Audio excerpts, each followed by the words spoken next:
Hello again and welcome to election special number 1, I will call it.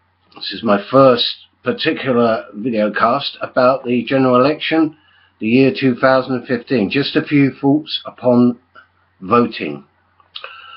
This isn't aimed at anarchists but would-be voters.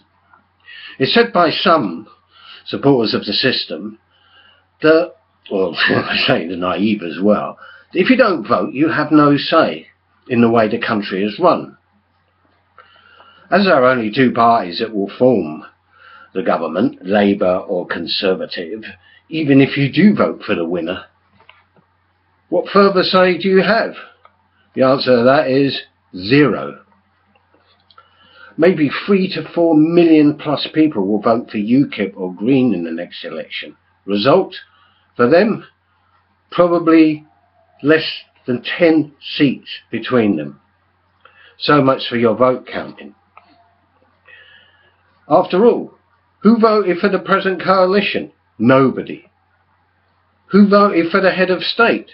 Nobody. Who voted for the upper chamber, the House of Lords? Nobody.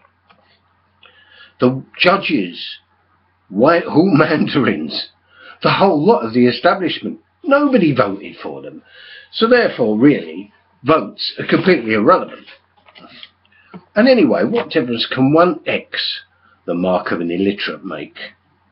Are we turkeys voting for Christmas? Or are we dogs being allowed to choose our own collar, the colour of our collar? That's what it about amounts to.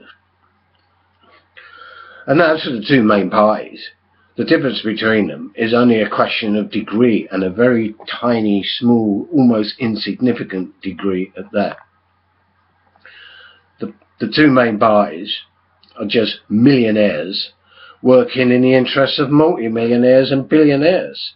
I mean, in the latest HSBC scandal that has erupted over the last couple of days merely proves this yet again. And yet, both parties all claim to be working in the national interest. Conservative, Labour, Liberal Democrat. Why should we give them any credence? Why should we vote for them? If you vote for them, you are either a fool or deluded. The X you're allowed is only one amongst millions, so what bloody difference does it make in the long term anyway?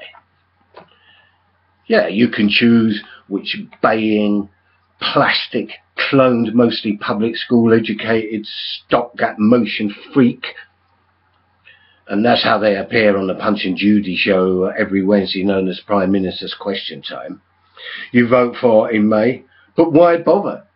Why give the bastards any legitimacy at all? David Cameron, Ed Miliband, Ed Balls, Ian Duncan Smith, Harriet Harman, Nick Clegg, none of these people are fit or competent enough to run a whelk store, never mind a portfolio or the country. Just read about Labour considering going into coalition with the Democratic Unionist Party, the ultra-right-wing loyalists. If, of course, there's a hung parliament. Says it all, really, doesn't it? Is that what Labour voters vote for? A coalition with an almost semi-fascist Democratic Unionist Party? Mind you, some people are so enthusiastic about voting, particularly here in Tower Hamlets, that we have many cases of multiple voting. During last year's council elections, in one ward, one person is alleged to have cast quarter of the votes. So that really is a case of making your votes count. It's not your X that will determine the outcome of the election. It's the tens of millions of pounds that the major parties can command.